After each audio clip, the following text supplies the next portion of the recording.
Okay, a happy Friday, everybody. Dan Fitzpatrick here, stockmarketmentor.com. So I was in the studio this afternoon talking with Charles Payne on making money. He's a really, really good dude. I really, really like that guy. I told him afterwards, next time, let's just get a couple of beers and shoot the breeze here. So he actually kind of liked that idea, though I doubt it's ever going to happen. The show's on at 2, and so we'd have to say, well, it's 5 o'clock somewhere further east, and that ain't going to happen. So anyway, I digress.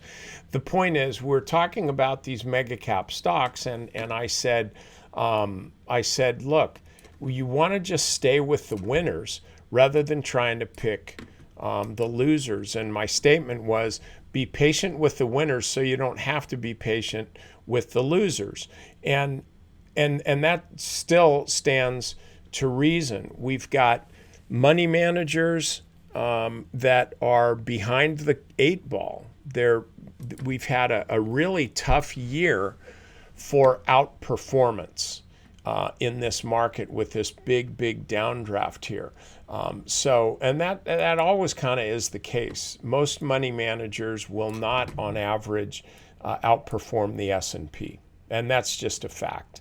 But so we get a big move here.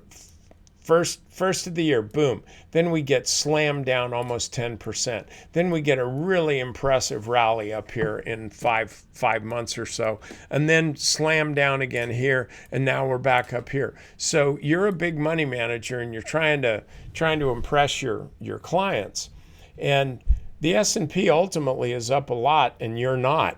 And so what are you going to do? You're going, well, crap, I work for a big institution. I want to get my end of year bonus, so I got to make some dough. Or you've got clients and they're going to be busting your chops. And so you're saying, okay, I got to try to make some more money, but the most important thing is I got to dress up their portfolio so they don't see that I had dogs like Disney in there and some of the transports. And instead, I've got the big dogs. And so they start buying Microsoft. They start, like, this is one of my crowd favorites here because nobody's really been talking too much about it. And they definitely start buying Meta. This type of thing. So I'm looking at this and I'm saying, like, look, I don't want to overthink this. I'm sure you can hop on board some hot stock and make more money than you will on Meta through the end of the year.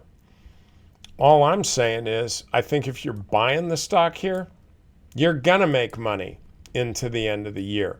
The thing has got the wind at its back. Isn't that how the wind beneath? Well, I guess, I don't know. Institutions are the wind beneath its wings. It's like a Bette Midler. I don't know.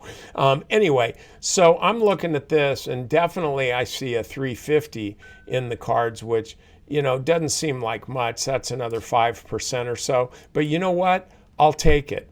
And so you're buying this stock here. Maybe keep your stop a little bit below the 50-day moving average. I seriously doubt that it's going to get hit. We'll clean up the chart here just briefly.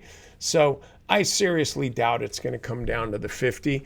But my sense is this stock's going to work for you. So, okay, that's it. By the way, you may be interested in trying trial membership at Stock Market Mentor. We're going to start a fast track program the week after Thanksgiving, where you're going to get a whole long string of videos that are, I think they total more than 12 hours. So I think that's something that you definitely want to get in on. So anyway, hope to see you there, and I'll see you next week.